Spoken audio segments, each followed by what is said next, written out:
The following is audio from an interview with Jim Morrison's sister. This was with music critic George Varga back in 2021. The original copy of this interview is hard to locate, though there is a full re-upload of it on another channel. I've included the best parts of this interview here, but if you want to see the full re-upload, I've linked it below. Now, first thing I'm going to share with you is Ann Morrison reflecting on what it was like for her and her other brother, Andy, to grow up with Jim. Jim was the oldest, Ann was the middle child, and Andy was the kid.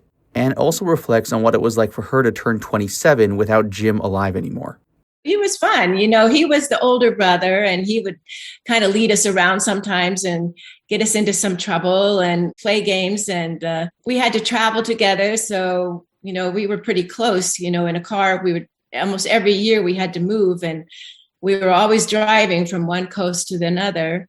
And then we'd all have to start over and meet new people. And so we were pretty close and enjoyed time together. And of course, as he got into high school, you know, he had his own friends and he didn't do as much with us, but he was always there and he was always there for us. So for me, my hardest birthday was when I turned 27 and became as old as my oldest brother, because you kind of want your older brother always to be older. Next, Ann discusses Jim's relationship with their father. My father really didn't bring home his work too much. We knew he was a pilot and we knew he was in the Navy, and we met a lot of people around the country all in the same boat. He was strict about some things and he did believe in certain things. And Jim, as he broke away in his teen years, they did start to collide a little bit. Jim knew he was going to be different and he went his own way. And in a way that too comes around full circle when my dad put on his grave, true to his own spirit, because Jim did it his way and my dad did it his way. Interestingly, despite their differences, Ann says that Jim and their father actually wrote a song together during their time in San Diego. The Morrison family moved to San Diego in 1952 when Jim was 8 years old, and they remained there for a few years. When we were in San Diego, my dad and Jim wrote a school song for the school together. And that was the first song he wrote. I don't have a copy. My dad played piano and they sang, and they had parties where everyone would sing and my dad played the piano. And we kind of grew up singing a little bit with our parents, but not very much. There was no indication at all that he was going to do that. In fact, I think it was quite an accident. He met Ray and Ray said, "Do you have any lyrics?" And Jim said, "Yeah, I think so." And he invited him to come to the band. And it just happened like that. I really did think he would be a writer. He was always writing. He was always reading. And it seemed to be his love was writing. And so I really did believe he would be a writer. I never expected him to be a famous writer because I didn't think that happened very often. And so I was completely surprised when he became a singer and in a band, but also a writer. Yeah. I thought he would be a poet in San Francisco or something. And I really didn't think any of them had too much success. And I used to worry about him because I thought, well, he's never worked. What else could he do? I don't know. Next, Ann discusses how she first learned about the Doors through her other brother, Andy. My mom had a good sense of humor. And my brother was in America and I was in London. And one of his friends called him and said, "Andy, there's a band out." And it says, "It looks like your brother." And it even says Jim Morrison. And Andy hadn't heard it either. So Andy went to the store and bought the album and brought it home to my mom, who was equally surprised. And then she just sent it to me without a note or anything. And I open up, I'm in London, and I open up this package and it's a picture of my brother and the Doors, and Light My Fire was the hit tune then. So that's how I found out. One of the reasons it may have been surprising for Ann is because Jim went to film school, not music school. Here, Ann reflects on Jim's passion for filmmaking. I think that was his other love, was film. I knew he went to film school, so I think that he could have gone in that direction. And he may well have, if he had lived longer, he probably would have gone into film as well. We have a film treatment that he wrote. And then he also filmed a movie of his own called Highway. And he did this by himself, paid for it by himself, and worked with different people from the Doors. And And so we have pictures from that film. We have pictures from the film, and we have the film treatment, which isn't exactly the same movie, but yeah. In addition to music and filmmaking, Jim was also passionate about writing in general, and reflects on that here. What Jim did in high school was he would find a word that intrigued him or that he liked or that was new to him, and he would write a whole paragraph around that one word. And I always thought what a wonderful way to enrich your vocabulary. And I thought that was just a marvelous thing, even though in class he probably wasn't the best student to have in the classroom, but he was learning. I think he was self-taught. Jim went to college in Florida, at junior college. He stayed with my grandparents. So 4 years later, when I went to college, I also went to Florida. And so I found his box of books. I found a box of books he'd left with my grandparents. And in it was Camus and Verlaine and Jean Genet and Rimbaud and all kinds of books. And so when I went to school, my English teacher let us read whatever we wanted. And so I was reading these books that Jim had left. And my college professor was kind of a young guy, and he hadn't heard of any of them. Really? And I hadn't read any of them. Here, Anne discusses what happened to Jim's first poem. Well, actually, my mother kept it, and I don't remember it when I was a kid, but I remember finding it in all the things my mom kept about Jim. And she also showed it to me before she... I think she sent it to the Rock and Roll Hall of Fame with some other things of Jim's, his school, his Boy Scout uniform and some other things, and a collage he made. Now, just to give an example of Jim being provocative even as a kid, Anne shares a story of how when they lived in San Diego, Jim stood up in a U.S. Navy movie theater and sang the national anthem, even though no one is supposed to do that. Well, we were sitting all together. It was quite a few kids. I can't remember how many of us there were. And usually people just sat still while the national anthem went on. But Jim stood up and sang the entire thing a cappella, or with the music actually on the film. And he knew, he was doing something no one else was doing. And the ushers kind of came down, but they didn't know what to do with him because he wasn't doing anything wrong. So we just had great fun with that. Reflecting on Jim's journals, poetry, and lyrics, Anne discusses why she worked on putting together the book, The Collected Works of Jim Morrison. In Anne's opinion, Jim Morrison did want to publish a book of this sort. She talks about how Jim's work was all connected, his music, his writings, etc., and how she even sees elements of their childhood in his work. So what happened was, when I did finally see all the journals, and I knew that I needed to do something you can't just leave them in a vault and hide them away. So as we looked through them, I found what we put in as the first poem in the book, Plan for Book, in which he itemized things he would put in a book. And so we thought, okay, he did want to do a book, and that will be the blueprint we'll use. Because I did think about it a lot, because a lot of writers say that they don't want anything published and they want things destroyed after they're dead. And so I was a little concerned about that. But when I found Plan for a Book, I thought, at least we can do pretty much what he had in mind at one point in time. And so that's what we did.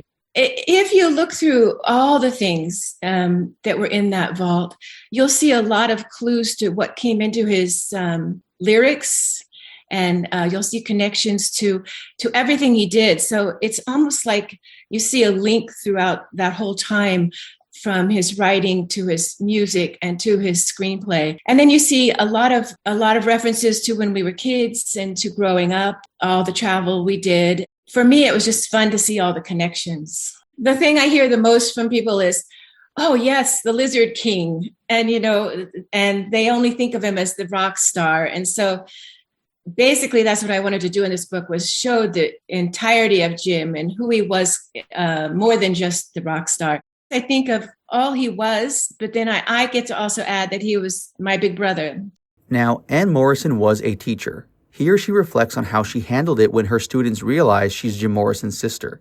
Well, I never made a big deal of who was my brother. I never used Morrison at school, but I was at the same school for over 20 years, so things leaked out. And so my kids did know by then, my sixth grade kids.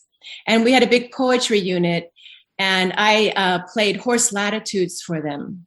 And I wanted to see them to see that poetry was as modern as the music they listened to. I just wanted them to see that poetry wasn't something foreign to them, that they could love it. And they probably already did love it because they loved the music they were listening to. And so I did play it kind of loud and surprise them, but they enjoyed it. And I explained to them the story behind it. And it was a fun lesson.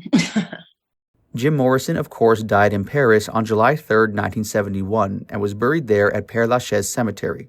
Anne Morrison reflects on what it was like visiting the cemetery on the 10-year anniversary of Jim's death in 1981. I went there 10 years after his death, and I didn't really put it together. But when I arrived at the road that leads to the cemetery, there were all kinds of people sitting around, drinking, reading poetry, just chatting. And when I got to the cemetery, it was closed because it was the anniversary of Jim's death. And so I had to go to the office, and I didn't think they would believe me if I said I was his sister because there were so many other people there. So I just told them that I had a relative in the cemetery, and they let me in. Jim Morrison's sister Anne on his death, childhood, and more. Losing him was awful. It was just awful. And it took me a long, long time to get over it. And it was hard, partly because of all the speculation that maybe he wasn't dead. Deep in your heart, you thought, oh, well, he would have done something like that. It's possible. Maybe he did just want to get away and have a new life, and he'll turn up later. So even though I pretty much believed he was dead, it left a little opening. A friend called and said to my husband, it's on the radio that Anne's brother died. You better find out. And it was days later that we heard it. Jim was already buried when we heard it. My dad thought for a long time, he took it very seriously what he was going to put on the grave. So he put in Greek, true to his own destiny or true to his own spirit. And I thought that was just the perfect thing to put on his tombstone. I would like him to be remembered for his poetry and his music. He was an avid reader. He read everything. And then he also wrote. He would write he had a book. And this was in high school. He would learn a new word, and then he'd write a whole story around it. So his vocabulary was incredible. One time he just got up out of class and told his teacher he was going to have a brain tumor removed. And he just walked out of class to go read. When he graduated from high school, he asked my parents for the complete works of Nietzsche. Most kids want a car. I think my brothers and I were pretty close because we moved a lot. So whenever we moved, we were just the ones we knew. He was 3 years older, but 4 years in grades. So by the time I was in high school, he was in college. So I just thought he would be a beatnik and be poor all his life. I even spent one whole night crying about it, worrying that no one was going to ever realize his talent, because I knew he wouldn't compromise. I knew he wasn't going to just do anything. I don't know when I was aware that he was in a band. I think it all happened rather quickly. My mom sent me the first album with no note, just the album in a package. And when I opened it, I was just astounded that was my brother on the cover. He did say a couple times that he thought that the audience deserved a spectacle. They had paid all that money, and they came to such a huge arena by the time he was famous that he needed to be a showman. He did tell me one time he didn't want to sing Light My Fire again. He didn't want to do what the audiences wanted to hear from him. And when he wanted to do his poetry, they didn't want to listen. So I don't know if he thought fame was getting him what he wanted. I think Jim went to Paris to escape what he had in the United States, to gain his own freedom, allowing him to do his own writing and experience something new. My dad never stopped to listen. They really never stopped to listen to the music. They more just read about it and heard about it. And they didn't really know very much about what he was actually doing. I haven't even heard the lyrics. I've heard the titles like Light My Fire. That's about it. And what it goes on after that, I couldn't tell you. I'm afraid I'm a very poor interpreter of his talent. My dad was in the Navy. He was still an admiral, and he had his own life. And I think Jim knew that this would be an issue with my parents. And I think he just separated himself completely. Well, I didn't know Jim very well after he left home. We didn't see him much. So I didn't have a chance to really appraise his mental attitude in his last years. That interview with Jim Morrison's sister Ann and his father George was from the bonus material from the 2010 documentary When You're Strange. The following is the rest of the George Morrison interview where he talks about Jim's childhood, his death, and more. Well, Jim was a very intelligent, bright young man and behaved himself pretty well, really. And he liked to write and draw pictures. He liked all the classics and read everything he could get his hands on. And he was always delighted to go to his grandmother's house because she had a library. The life that I lived as a naval officer required that you to have a period ashore and a period at sea, which meant that probably half the time I was gone. I tried to make him feel like he was the head of the household, and he tried to take care of his mother while I was gone. He went on all the ships that I served in. It was clear that while he had some admiration for the Navy and the fact that I was in it, but he didn't have any interest in it himself to be a sailor or to be an officer. I thought he would have success because he was smart and creative and could write well. We were delighted he went to college. He started it out in Florida. I wanted to get him to go to graduate school. We had read, of course, about the film school at UCLA, and I was looking forward to his graduating and going into Hollywood. When he ended up in rock music, I was absolutely flabbergasted. Well, he called me on the phone, said he was going on the road with a rock band. And it took me a little bit to gather in what he was really saying, but then, sure enough, that's what it was. And I told him that's ridiculous, that you're not a singer, you can't sing. And I told him he was really, I said, you are on the wrong track here. Get yourself a job. That to me was not a job. Okay, they've got a little rock band there and they're making some headway, that's fine. But when he turned up on the national TV, I was amazed. I didn't have any idea of the talent he had as an entertainer.